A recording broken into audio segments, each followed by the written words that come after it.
오늘 우리가 함께 파헤쳐 볼 이야기는요. 아주 오래전 저녁 식사를 두고 벌어진 작은 반란에 대한 겁니다.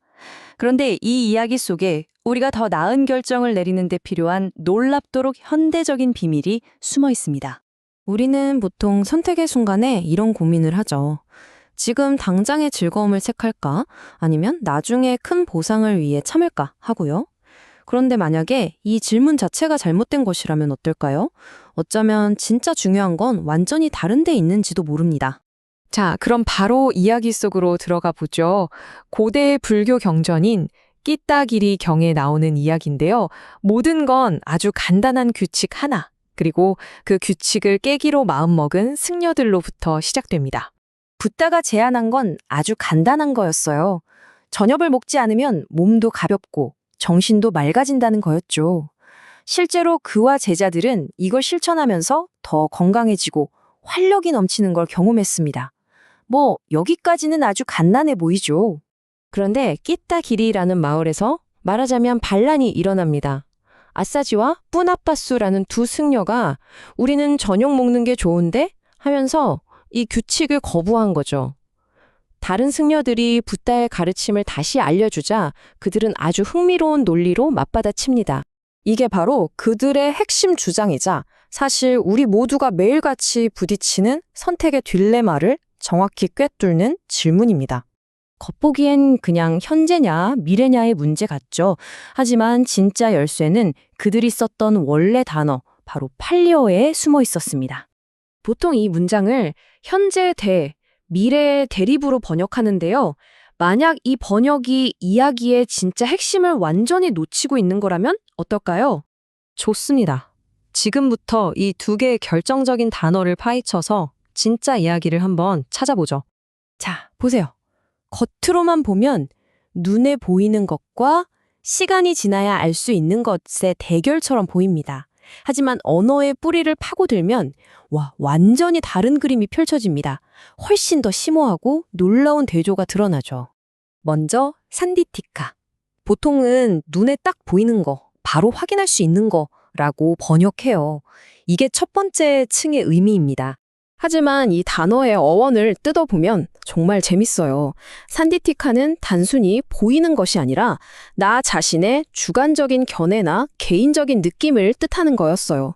그러니까 외부 현상이 아니라 그것에 대한 나의, 즉 즉각적인 경험을 가리키는 거죠. 다음은 깔릴까입니다. 이것도 보통 시간이 걸리는 것, 즉 미래의 일 정도로 이해하죠. 이게 우리가 흔히 아는 의미입니다.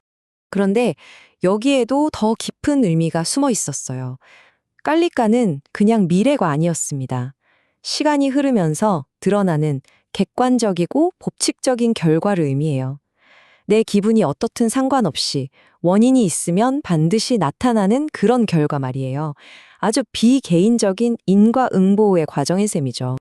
자, 이 개념이 좀 추상적으로 들릴 수 있죠. 그래서 제가 아주 기가 막힌 비유를 가져왔습니다. 바로 거울과 씨앗이에요. 산디티카는 손거울 같은 거예요. 이 거울은 뭘 비추죠? 딱 나 자신만 비춥니다. 지금 내가 기분이 좋은가 나쁜가? 오직 나. 철저히 자기중심적인 관점, 닫힌 고리인 셈이죠.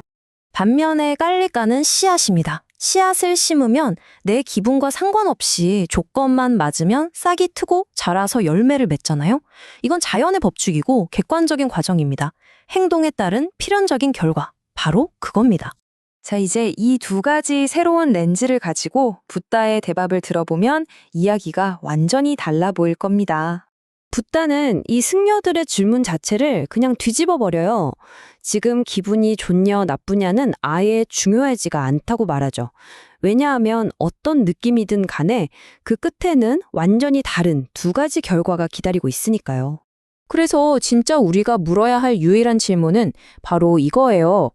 이 행동이 지금 당장 나한테 어떻게 느껴지지?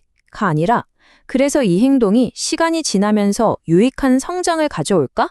아니면 해로운 퇴보를 가져올까? 바로 이것만이 유일한 기준이라는 거죠.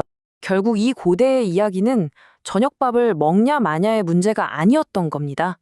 이건 우리 삶의 모든 선택에 적용할 수 있는 정말 강력한 생각의 틀, 즉 멘탈 모델인 거죠. 이제 선택의 구도가 완전히 바뀌었습니다. 지금의 즐거움이냐, 나중의 이익이냐가 아니라 진짜 싸움은 나의 주관적인 느낌과 객관적인 실제 결과 사이에서 벌어지는 겁니다. 이렇게 생각하니까 우리가 맨날 하는 스마트폰 스크롤링부터 시작해서 하기 싫은 일에 도전하는 것까지 모든 일상적 선택이 새롭게 보이기 시작하지 않나요? 이것이 바로 진정한 지혜를 추구하는 사람의 태도입니다. 살과 피는 마르고 뼈만 남을지라도 이룰 것을 이루기 전까지는 노력을 멈추지 않겠다. 이 말이 무슨 뜻이겠어요? 고통이라는 주관적 느낌은 얼마든지 감수하겠다는 거예요. 왜? 유익한 객관적 결과에 모든 초점을 맞추고 있으니까요. 이것이 바로 오늘 이야기의 핵심입니다.